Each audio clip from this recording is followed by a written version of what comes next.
Saudações, galera. Beleza? Bom, então, dando continuidade aos conteúdos, a gente vai trabalhar hoje com indústria cultural. Capítulo, melhor dizendo, 17. 17? 18? Enfim, não vou parar para olhar lá. Bom, o que é indústria cultural, quem criou esse conceito, como esse conceito nos toca, como ele faz parte do nosso cotidiano. Todos esses são pontos que nós iremos apresentar agora na aula e eu vou disponibilizar para vocês 2 vídeos anexos à aula, além desse, em que vocês abrem a mente para outras possibilidades, para enxergar a produção e o consumo dentro da sociedade contemporânea e como isso tem sido construído para ficar invisível aos nossos olhos, a não ser que a gente preste muita atenção para entender esse processo todo. Mas vamos do início. Bom, o que é indústria cultural? Primeiro, a indústria cultural é um conceito que foi desenvolvido por 2 intelectuais em particular, Theodor Adorno e Max Horkheim. Bom, quem são esses intelectuais? Bom, havia um grupo de intelectuais na Alemanha, no início da década de 20 do século passado, que estavam vinculados, ou seja, que faziam parte do Instituto de Pesquisas da Universidade de Frankfurt, na Alemanha. Esses intelectuais, eles se organizaram e construíram um grupo de estudo e pesquisa que ficou conhecido então na história da filosofia e na história da sociologia como a Escola de Frankfurt. A Escola de Frankfurt desenvolveu, além, por exemplo, do conceito de indústria cultural, ela desenvolveu também o que passou a ser chamado de teoria crítica, que era uma teoria para investigar a sociedade. Lembrando que esses intelectuais eram, em sua maioria, praticamente todos eles, eram de base teórica, de base ideológica marxista. Os principais teóricos são Theodor Adorno, Max Horkheim, Herbert Marcuse, Jürgen Habermas, Erich Fromm, esses 2 não aparecem no livro de vocês, e Walter Benjamin. Então, esses são os sujeitos que compunham, então, a Escola de Frankfurt. Adorno, Horkheim, Marcuse e Benjamin estão no grupo que fogem da Alemanha durante a Segunda Guerra Mundial. Fogem da Alemanha por suas origens judias, por estarem sendo perseguidos pelo regime nazista e fogem numa situação mesmo de ou foge ou morre. A fuga foi tão desesperadora que, ao chegarem em Paris, e mais tarde Paris é invadida pelo exército nazista, e eles vão fugir para a Espanha, na fronteira com a Espanha, por medo de ser capturado e enviado para a tortura nos campos de concentração, Walter Benjamin comete suicídio. Ou seja, ele preferiu tirar a própria vida ao invés de correr o risco de ser capturado. Mas enfim, não é sobre a biografia de Benjamin que a gente está aqui para falar. Vocês vão conhecê-lo um pouco mais à frente quando a gente estiver discutindo estética no ensino médio. Mas a indústria cultural e a cultura de massa. Eu separei alguns tópicos para nortear as falas e facilitar a compreensão. A ideia de que a luta entre burgueses e proletários iria resolver as coisas era questionado ao se perceber o crescimento da classe média. Como vocês bem sabem, a teoria marxiana, ou seja, o pensamento de Karl Marx, ele parte do princípio de que há um conflito entre classes, e esse conflito entre classes se dá entre 2 classes antagônicas, que são os burgueses e os proletários. Os burgueses e os proletários em conflito gerariam ou provocariam uma revolução que destruiria o capitalismo e abriria as portas para um novo modelo de sociedade. Isso a gente viu ao estudar as outras teorias, os capítulos anteriores a esse. No entanto, esses novos pensadores, esses sujeitos que já têm um campo de investigação mais amplo do que Marx tinha na época dele, percebem que não há mais esse conflito de forma tão escancarada e que é preciso avaliar outros fatores presentes dentro da sociedade para compreendê-la melhor. E um desses fatores é, sem sombra de dúvida, o crescimento significativo da classe média. Uma classe média que ela é trabalhadora, mas ela não se enxerga como trabalhadora. Uma classe média que ela é trabalhadora, mas ela tem um poder de consumo maior, mais amplo do que os trabalhadores convencionais. Ela tem também uma formação intelectual muito mais ampla e muito mais elaborada do que os trabalhadores, do que os proletários. Bom, partindo então dessa constatação, foi preciso repensar os estudos. E aí o segundo tópico diz o seguinte: enquanto teoria, o marxismo se tornava algo muito diferente de tudo o que precedera, acarretando como ponto alto dessa mudança o deslocamento dos temas e das preocupações da intelectualidade marxista. Passam então a reavaliar o presente. Por que precisaram reavaliar o presente? Porque se eu não tenho mais essa dicotomia, esse conflito de classes escancarado para a sociedade, e eu começo a ter outras diversas classes que não necessariamente estão em conflitos entre si, a classe média, por exemplo, é extremamente antirrevolucionária. Então eu preciso me deter ao que é relevante para a sociedade. E aí, os teóricos da escola de Frankfurt vão exatamente buscar outras formas de interpretar essa realidade da qual eles fazem parte, e não mais permanecer vinculados, bitolados, apenas a buscar os conflitos de classe dentro dessa sociedade. Tá claro? É como se eles atualizassem. Bom, isso aqui não é mais tão importante apenas sob esse ponto de vista. É preciso que eu busque por um outro ponto de vista. E aí são esses outros pontos de vista que a gente vai discutir agora. Primeiro, eles vão fazer uma retomada histórica para dizer que durante o Iluminismo, a ciência ela passa a ocupar um espaço muito importante. Porque é no contexto do Iluminismo que a ideia de progresso vira uma febre.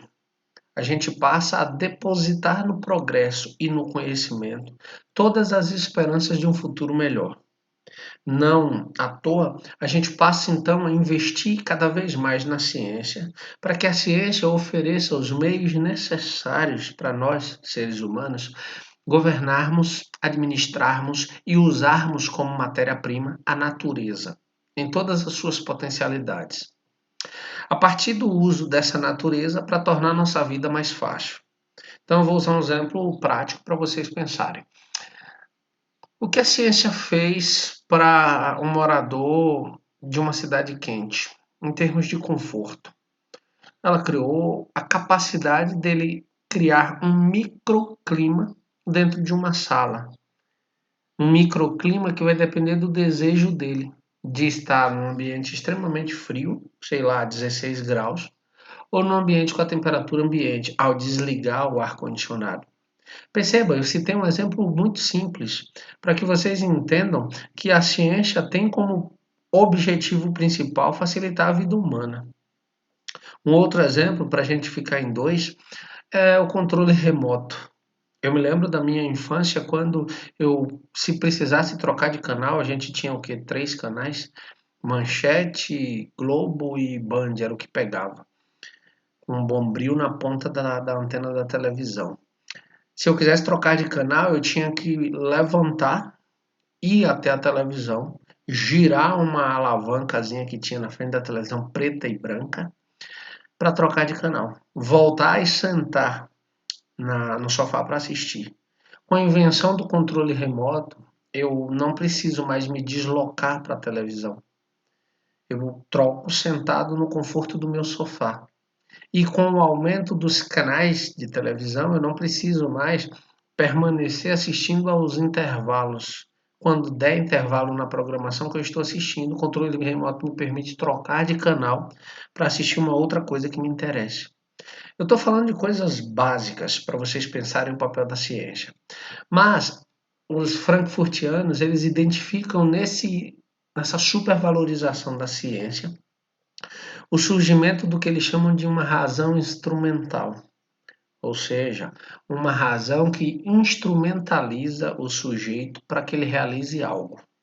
Vou simplificar para você compreender.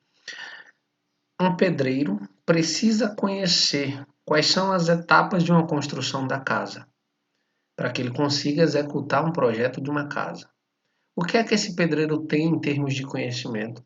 Um conhecimento instrumental, ou seja, um conhecimento que vai lhe servir de instrumento para a construção da casa. Isso é ruim? Não necessariamente.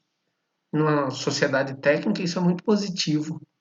Mas o que a escola de Frankfurt está questionando é que a gente passou a valorizar extremamente a razão instrumental e passou a marginalizar a razão crítica.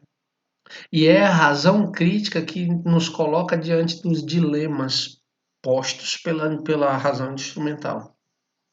Exemplo, vale a pena destruir o planeta todo em busca de um pouco mais de conforto, em busca de um pouco mais de bem-estar, e daqui a 15 ou 20 anos a gente extinguir a maior parte da fauna e da flora? Esse é um papel que a razão crítica tem de questionar o que a razão instrumental está realizando. O problema é que essa razão crítica foi perdendo sua importância e seu valor na construção do conhecimento na sociedade contemporânea. E aí, os frankfurtianos vão identificar no que eles chamam de indústria cultural. O que seria então essa indústria cultural? Primeiro é preciso enfatizar essa parte do tópico que eu selecionei. A gente caminhou para uma racionalidade de cunho positivista, que visa a dominação e a intervenção na natureza a serviço do poder do capital, estendendo-se esta dominação também aos homens, cada vez mais alienados dos processos sociais em que estavam envolvidos. Cito um exemplo presente num livro interessantíssimo, A Sociedade do Espetáculo, em que o autor do livro ele diz o seguinte: a urbanização é apenas uma adequação do natural ao capital. E você deve estar dizendo, não entendi nada. E eu te explico de forma simples. É bacana quando a gente chega numa determinada cidade e vê jardins, árvores mescladas a uma construção. O uso da arquitetura e do urbanismo como uma forma de aproveitar espaços naturais na construção de espaços culturais. Só que, ao fazer o uso do espaço natural e inseri-lo dentro do espaço cultural, a gente não está preservando necessariamente o espaço natural, até tá, mas a gente está fazendo uso desse espaço natural para atender às necessidades, à demanda de consumo do capital. E aí eu chego ao conceito de indústria cultural. Por quê? Porque para os indivíduos frankfurtianos, a indústria cultural e a massificação do conhecimento da arte e da cultura que se produzia naquele contexto, diluindo-se, assim, a força expressiva de cada um, seus significados próprios, transformando tudo isso em objeto de consumo. O que é que eles estão querendo dizer com tudo isso? Eles estão dizendo que a televisão, o rádio, naquele contexto em que eles cunham, em que eles criam esse conceito, tinha um papel importantíssimo para convencer as pessoas a desejarem e consumirem coisas que elas não precisavam. A televisão e o rádio também serviu para massificar, ou seja, para espalhar a arte e a cultura. Aí você diz, mas isso não é positivo? Sim e não. Sim, porque tudo bem, quem nunca teria acesso à arte, por exemplo, passa a ter. Mas passa a ter sob que perspectiva? Você já parou para pensar sobre isso? Dou um exemplo para vocês. Todos vocês conhecem a Mona Lisa. Todos vocês conhecem uma das obras máximas do Da Vinci, que é a Mona Lisa. Vocês já viram a Mona Lisa em capas de caderno? Vocês já realizaram suas próprias Mona Lisa em atividades de arte? Vocês já viram Mona Lisas estampadas em camisas, em canecas, em bonés? Mas nunca viram a Mona Lisa real, a Mona Lisa que está exposta no Louvre, em Paris. Nunca pararam diante da obra de arte em si para contemplá-la. Então, há para os frankfurtianos um esvaziamento do sentido de promover a reflexão. A arte passa a ser apenas um objeto de consumo, um objeto decorativo. Ela não provoca mais a sociedade a refletir. Assim também as culturas. E não à toa a gente é obrigado a consumir cada vez mais uma única cultura. A pensar que a única cultura válida é a cultura estadunidense. E aí a gente se veste como americanos, como Estado norte-americanos, melhor dizendo, já que todos somos americanos, estamos na América Latina. Nós nos vestimos como norte-americanos, nós comemos como norte-americanos, os fast foods da vida. Nós ouvimos as músicas norte-americanas, as diversas modalidades de músicas. Nós consumimos o cinema norte-americano. E aí eu desafio você, se não faz isso, qual foi a última vez que você assistiu um filme fora do cenário norte-americano? Percebe como essa indústria cultural ela é moldada para uniformizar o comportamento das pessoas? E é exatamente isso que os frankfurtianos vão identificar e tentar criticar. Eu não preciso me aprofundar mais nesse ponto, porque a gente volta para a escola de Frankfurt novamente, tanto em sociologia quanto em filosofia no ensino médio. Aqui é só uma introdução. Tá claro até aqui? Se ficar alguma dúvida, anota no caderno. Semana que vem tem live e a gente pode esclarecer cada uma delas. Fechado? Eu vou adiante. Bom, a massificação da cultura. O que é essa cultura de massa? A cultura de massa é a produção indiscriminada de produtos que devem ser consumidos pela população de um modo geral. Então, imagina o seguinte: vocês já ouviram um termo chamado obsolescência programada. O que é obsolescência programada? Abre um parêntese para um breve exemplo. Quando minha mãe era adolescente, isso tem muito tempo, minha mãe tem 68 anos, as pessoas praticamente não tinham acesso a itens de bens de consumo duráveis. Você só tinha coisas, por exemplo, um automóvel, por exemplo, uma geladeira quando foram lançadas as primeiras geladeiras, um fogão a gás, um rádio um pouco melhor. As pessoas não tinham acesso a isso. Alguns grupos, algumas classes sociais passavam a vida inteira sem conseguir juntar dinheiro para comprar um item desse. Quando minha mãe se torna jovem, ali na casa dos 20 e poucos anos, se meu avô comprasse uma geladeira, e ele comprou,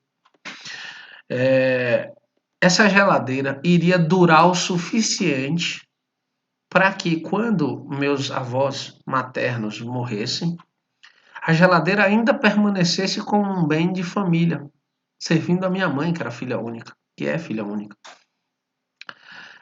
Então assim aconteceu. Meus avós morreram e a primeira geladeira que eles tinham comprado permaneceu como herança para minha mãe, junto com outras coisas. E ela continuou utilizando até metade da minha adolescência, quando meu pai compra uma outra geladeira. Por quê? Não porque a gente fosse apegado a coisas antigas, não existia ainda essa cultura vintage, não. Era porque as coisas eram feitas para durarem. As coisas duravam muito tempo. O que é que a obsolescência programada fez? Ela estabeleceu um prazo de validade para tudo. Então você compra um computador hoje novo, começa a usar. Você usa da forma mais correta possível, não o força em momento nenhum a fazer mais do que o que ele pode. E com 2 anos ele começa a apresentar problemas. Você até pode prolongar isso um pouco mais, fazendo uso extremamente consciente, não instalando programas pirateados, não acessando qualquer site, mas mesmo assim, com 2 anos e meio, 3 anos, ele começa a apresentar problemas. Com 5 anos, a maioria dos notebooks, por exemplo, não servem para mais nada. Já estão lentos, e mesmo que você atualize alguns drivers, algumas hardwares, você ainda assim vai ter um computador lento e inadequado. Por que isso? Porque essa sociedade de consumo é, criou uma necessidade de substituir tudo o tempo todo para gerar necessidade de consumo. E gerando a necessidade de consumo, gerar a necessidade de produção. Uma outra coisa que foi criada junto com a ideia de obsolescência programada é a obsolescência ideológica, que faz com que você substitua um produto antes mesmo dele dar problema. Exemplo maior da nossa época, os celulares. Você compra um celular, com 5 meses, 6 meses, aquela mesma marca lança um outro celular com uma pequena melhoria. E você, se não estiver atualizado, passa a ser olhado e visto de uma forma diferente. Quem faz isso muito bem é a Apple. A Apple faz isso com os iPhones. Ela tornou os iPhones um objeto de consumo, de desejo, e que se você não estiver atualizado com a última versão do iPhone, você está fora do mundo do consumo. Esses são exemplos para vocês pensarem. Logo, essa sociedade de consumo, ela é influenciada pelos meios de comunicação de massa. A rádio e televisão no século passado, hoje internet. Não à toa seu YouTube é bombardeado de comerciais a cada vídeo que você visualiza. E às vezes você visualiza 5 segundos de uma propaganda, mas é o suficiente para você se recordar daquele produto. Se você faz uma pesquisa no Google hoje, durante os próximos meses, aquilo que você pesquisou, se foi um produto, se foi um serviço, vai ficar aparecendo em todas as redes que você acessar, porque está tudo interligado. E aí, o objetivo da indústria cultural, óbvio, é vender. E vender fazendo o quê? Fazendo propaganda de um mundo ideal. Um mundo diferente desse que você vive. Daí porque vocês nunca viram uma propaganda de margarina com uma família real. As famílias são super felizes, acordam sorrindo, todo mundo tomando café, reunido, brincando, cada um dizendo o que vai fazer durante o dia, uma luz linda entrando pela janela, uma casa linda, toda arrumada, toda bonitinha e pessoas lindas, né? E aí? Onde é que isso existe? Então, se você olha para aquilo, deseja aquilo e não tem aquilo, você é um alienado. Você está fora daquilo e deseja entrar. Só que não existe aquele mundo. E muito menos comendo aquela margarina você vai tornar esse mundo. Você vai acessar esse mundo. A gente tem uma propaganda de refrigerante muito famosa que ela não fala abra uma garrafa desse refrigerante. Ela diz abra a felicidade. Abra uma garrafa de felicidade. Ou seja, a ideia de felicidade está no consumo de um produto que potencializa em muito a sua morte por diversos tipos de câncer. E aí, já pararam para pensar sobre tudo isso? Sobre o papel que a propaganda e a indústria cultural têm de impacto sobre sua vida? Não? Então pensa. Lê o capítulo novamente, dá uma fuçada, uma escarafunchada em todo o conteúdo. Se ficar alguma dúvida, anota no caderno. A gente tem muita coisa para discutir na próxima aula, porque esse tema é polêmico. Responda as atividades desse capítulo. Lembra? Capítulo dado, atividade cobrada. Lembrando, anexo a essa aula, além desse vídeo, anexo a essa aula, eu vou colocar dois outros vídeos. Assistam, por favor, a história das coisas e Homem. Assistam e a gente vai usá-lo para debater também na próxima live. Tranquilo? No mais, eu fico por aqui e deixo um forte abraço para vocês. Tchau, tchau.